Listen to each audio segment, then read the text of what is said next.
अभी हाल ही में यूएस और जापान ने यूनाइटेड नेशन सिक्योरिटी काउंसिल में जॉइंटली एक रेजोल्यूशन प्रपोज किया था जिसे रशिया ने वीटो कर दिया है, जबकि चाइना ने वोटिंग से एब्सटेन कर लिया था।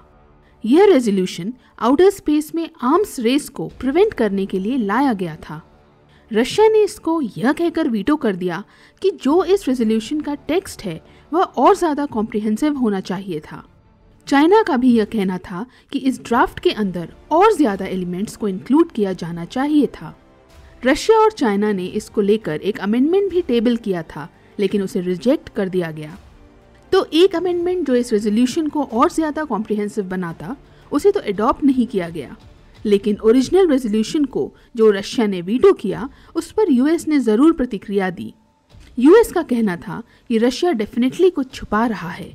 Russia secretly anti satellite nuclear weapons develop कर रहा है, वरना वह एक ऐसे रेजोल्यूशन को क्यों वीटो करता जो आउटर स्पेस में आर्म्स रेस को प्रिवेंट करने के लिए लाया गया था।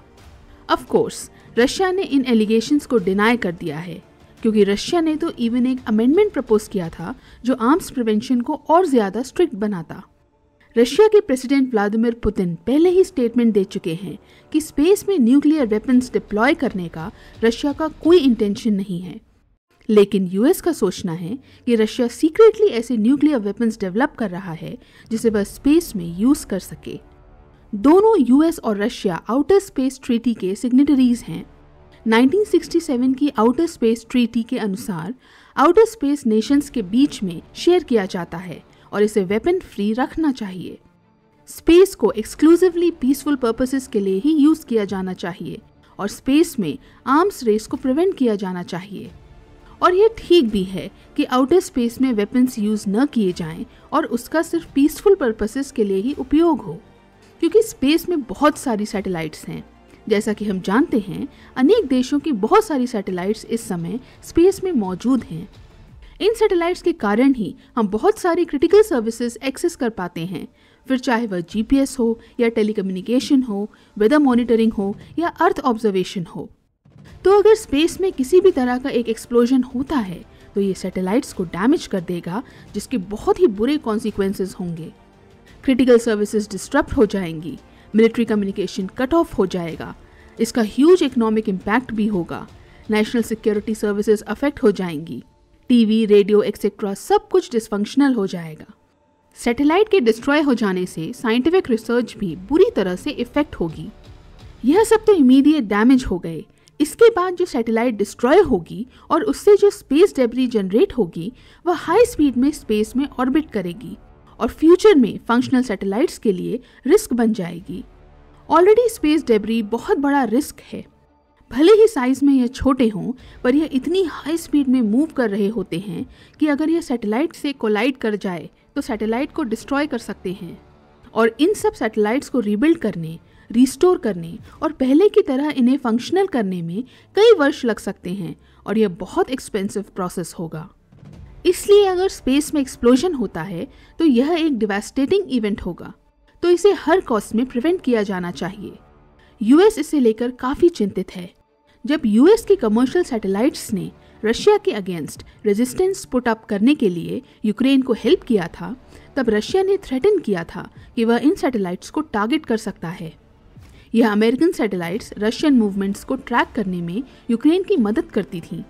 साथ ही सैटेलाइट कनेक्टेड ड्रोन्स तो मॉडर्न वॉरफेयर का हिस्सा हैं ही। यह भी रशिया को अच्छा खासा डैमेज कर रहे हैं। रशिया ने वार्न किया था कि यूक्रेन को मदद करने वाली सारी वेस्टर्न सैटेलाइट्स को वह शूट डाउन करेगा। इससे एक कमर्शियल स्पेस वॉर का रिस्क बढ़ गया था।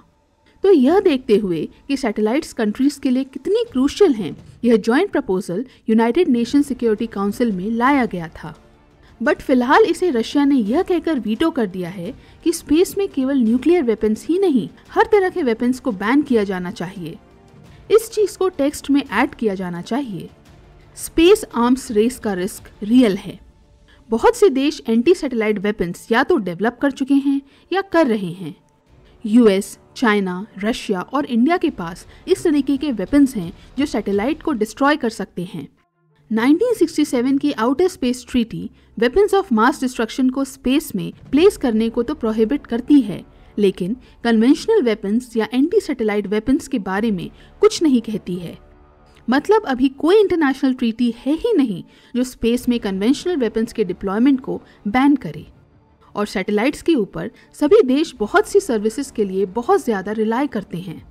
और ऑब्वियसली किसी भी एसेट की जितनी इंपॉर्टेंस होती है, वॉर में वह उतना ज़्यादा प्रायोरिटी टारगेट बन जाता है।